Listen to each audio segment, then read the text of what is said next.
Hello and welcome back to Edututorium. Next class যেটা ছিল তার পরের থেকে আমরা কোশ্চেনগুলো স্টার্ট করি। তো দেখো আজকে নেক্সট কোশ্চেনগুলো কি ছিল? According to international convention of colour coding in a wire, international convention colour coding যেটা, সেটা হিসাবে আমাদের কি হয়, লাইভ ওয়্যারটা রেড, নিউট্রালটা হচ্ছে ব্ল্যাক, আর আর্থ হচ্ছে আমাদের গ্রিন। এটা ব্যবহার করি আমরা আমাদের যে গড়ে ইলেকট্রিসিটি বলো বা যে কোনো ইন্ডাস্ট্রির ক্ষেত্রে বলো, আমরা যে ইলেকট্রিসিটি ওয়্যারগুলো আমরা ইউজ করি তার ক্ষেত্রে কালার কোডিংটা কিন্তু এরকম হয়। এটা সঠিক উত্তর, অপশনস এ। আরেকটা দেখো, এখানে নিউট্রাল ওয়্যার বলেছে ব্ল্যাক আর্থ, এখানে হচ্ছে লাইভ ব্রাউন, নিউট্রাল ব্লু। এটা অপশন ডিটাও একই উত্তর আছে, তো এ আর বি অপশন দুটো একই। নেক্সট দেখো, তো এক্ষেত্রে আমাদের সঠিক উত্তরটা কি হচ্ছে? Option A. অপশন ডিও বলতে পারো, যেহেতু এটা একই রকম উত্তরটা আছে। নেক্সট দেখো, the resistivity of a wire depends length, area of cross sections, materials, all of the above. তো resistivity বা রো, এই জিনিসটা কিন্তু আমাদের মেটেরিয়ালস এর উপর ডিপেন্ড করে। আর যদি আমাদের রেজিস্ট্যান্স হতো, রেজিস্ট্যান্স বা আর যদি হতো, সেক্ষেত্রে আমার length, area of cross sections, material, তাহলে আমার অপশনটা ডি হতো, all of the all of this হতো যদি রেজিস্ট্যান্স থাকতো। কিন্তু শুধু আমার রেজিস্টিভিটি বলেছে, তো অপশন সি হচ্ছে কারেক্ট অ্যান্সার, শুধুমাত্র মেটেরিয়ালের উপর ডিপেন্ড করে রেজিস্টিভিটি। নেক্সট দেখো, in the circuit shown below, the ammeter reads 4 ampere and voltmeter reads 20 volts. The value of R, এই রেজিস্ট্যান্স যেটা আছে R, সেটার ভ্যালু কি হবে? Lightly more than 5 ohm, slightly less than 5 ohm, exactly তোমার 5 ohm. এটা slightly করে নিও। তো এখানে দেখো, আমার ভোল্টমিটার যেটা বলেছে, এটা কিন্তু আইডিয়াল ভোল্টমিটার নয়, এটা কিন্তু প্র্যাকটিক্যাল ভোল্টমিটার। তার ফলে কি হবে, এইখান থেকে কিছু কারেন্ট কিন্তু পাস করবে এটার ভেতর দিয়ে। ঠিক আছে? এর ফলে কি হচ্ছে, আমার এই যে অ্যামিটারটা কত কারেন্ট দিচ্ছে? 4 অ্যাম্পিয়ার। ফলে আমার এখানে আর কি হচ্ছে, আর সমান দেখো যে 20 ভোল্ট বলেছে। আমার ভোল্টমিটারের মধ্যে 20 ভোল্ট, 20/4 সমান 5 অ্যাম্প। আ তার ফলে, এর ফলে দেখো এখানে যেটা হচ্ছে, এখানে যদি কারেন্টটা আমি যদি I1 ধরি, তো সেক্ষেত্রে হচ্ছে আমার I1 এইটা কিন্তু তোমার কত হচ্ছে? 5 অ্যাম্পিয়ারের কিন্তু কম হচ্ছে। কারণ কি?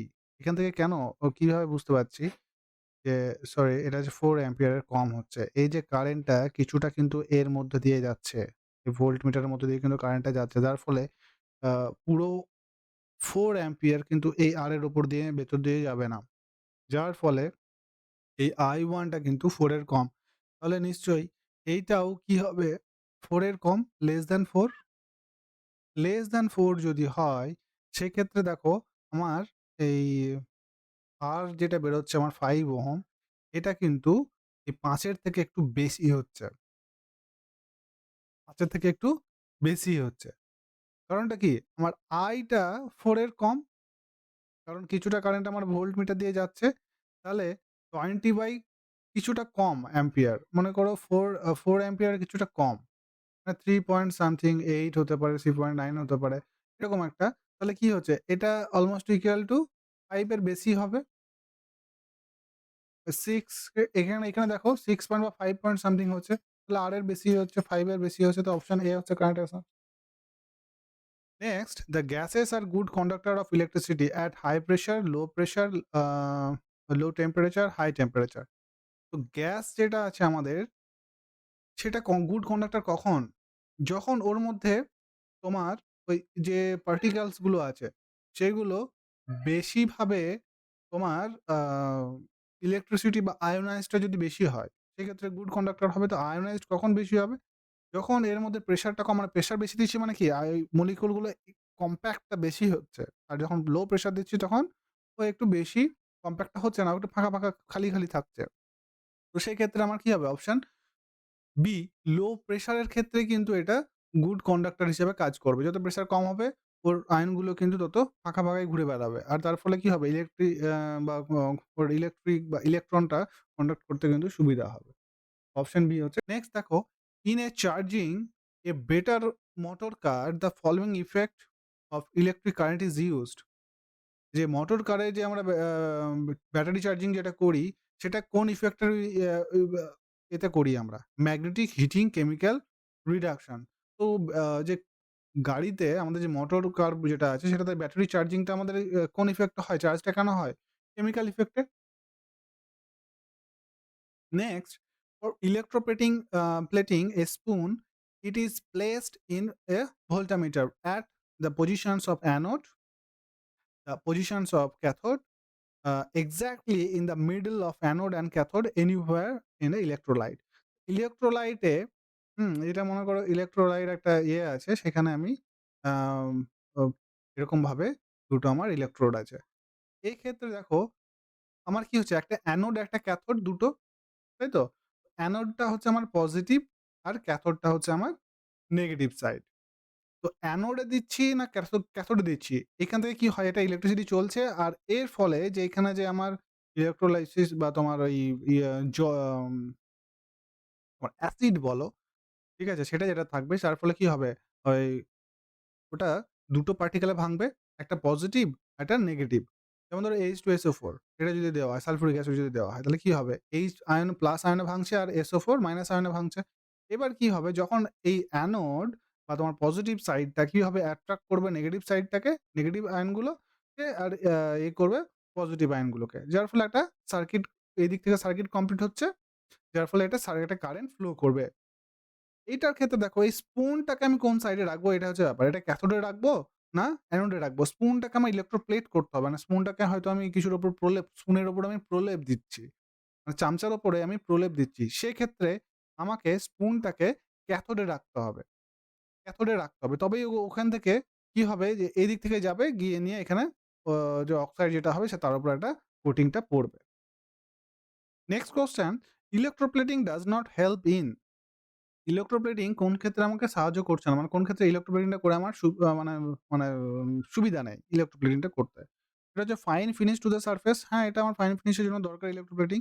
শাইনিং অ্যাপিয়ারেন্স, হ্যাঁ, ইলেক্ট্রোপ্লেটিং হলে আমার খুব সুন্দর শাইনিংটা হয়।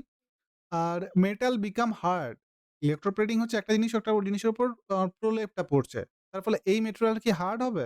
এটা ঠিক হচ্ছে না। প্রোটেক্ট এগেইনস্ট দ্য করোশন, হ্যাঁ, এটা জং প্রতিরোধের জন্য বা ক্ষয় যাতে মেটেরিয়ালটা না হয় সেজন্য আমি ইলেক্ট্রোপ্লেটিংটা করি। তাহলে এখানে অপশনটা সি হচ্ছে আমার আ মেটাল বিকাম হার্ড, এটা কিন্তু ঠিক হচ্ছে না। তো সঠিক উত্তর আমার অপশন সি। নেক্সট দেখো, ফ্যারাডেজ ল আর consequence of conversion of energy, energy and magnetic field, charge, magnetic field. তো ফ্যারাডেজ ল এটা কোন ক্ষেত্রে? ফ্যারাডেজ ল কি হয়? আমাদের ইলেকট্রিক্যাল এনার্জি থেকে, হুম, ইলেকট্রিক্যাল এনার্জি থেকে মেকানিক্যাল এনার্জিতে কনভার্সন হচ্ছে এই ল থেকে, অথবা মেকানিক্যাল এনার্জি থেকে ইলেকট্রিক্যাল এনার্জিতে কনভার্সন হচ্ছে। এই দুটো উপায়তে হচ্ছে। এইটা কি হচ্ছে, আমার এনার্জিটাকে কনভার্ট করছে। তো এটা কি হচ্ছে? Energy conversion law. Next, Lenz law is consequence of the law of conversions of charge, energy, mass, momentum. তো লেঞ্জ লটা আমাদের কি ক্ষেত্রে হচ্ছে? লেঞ্জ ল এটা আমাদের কিন্তু শুরু হচ্ছে তোমার এনার্জির ক্ষেত্রে এটা। নেক্সট দেখো, the law of magnetic inductions have been used in construction of galvanometer, voltmeter, electric motor, generator. তো ইলেক্ট্রোম্যাগনেটিক ইন্ডাকশন এটা আমার কোন ক্ষেত্রে কাজে লাগছে? মোটরে, জেনারেটরে, ভোল্টমিটার, গ্যালভানোমিটার, এইগুলোতে ইলেক্ট্রোম্যাগনেটিক ইন্ডাকশন দরকার নেই। আমার দরকারটা কিসে? জেনারেটরে। তবেই তো আমি ইয়েটা পাবো, ইনডিউসড ইএমএফ, আ ফলে আমরা কি পাবো? জেনারে আ ইলেকট্রিসিটিটা পাবো, বা তোমার যে মেকানিক্যাল এনার্জি থেকে ইলেকট্রিক্যাল এনার্জি কনভার্সন হচ্ছে। এর প্রসেসটা কি? এটা হচ্ছে তোমার এটার বড় লেন্দি ক্লাস হতে পারে এটার পরে। তো এটা জেনে রাখো যে ম্যাগনেটিক ইন্ডাকশন এর ফলে কিন্তু আমরা কি পাচ্ছি? যে জেনারেটর পাচ্ছি। Next, which is not a device based on the heating effect.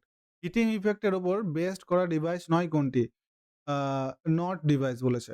তাহলে heater, toaster, refrigerator, press. Heating ইফেক্টের জন্য আমাদের চেনা হয়েছে টোস্টার। টোস্টারে কিন্তু আমার হিটিং ইফেক্টটা হচ্ছে না। নেক্সট কোয়েশ্চেন দেখো, what should be the characteristics of fuse wire? High melting point, high specific resistance, low melting point, low specific resistance, high melting point, low specific resistance, low melting point, high specific resistance.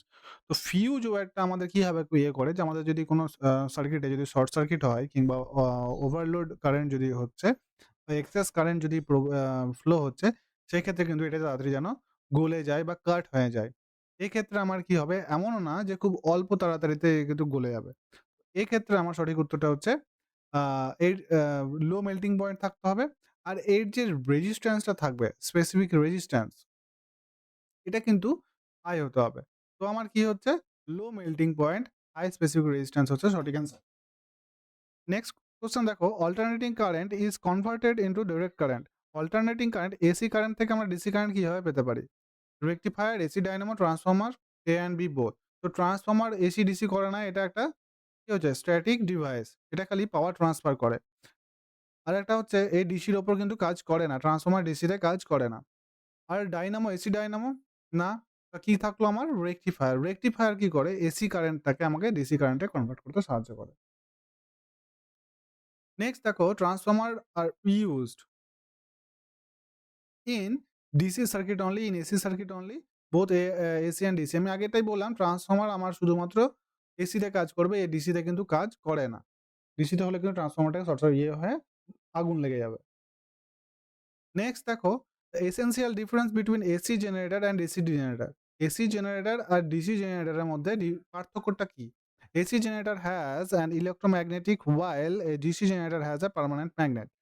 DC generator will generate a higher voltage আর AC generator will generate higher voltage. DC generator বেশি voltage দেবে না AC generator বেশি voltage দেবে?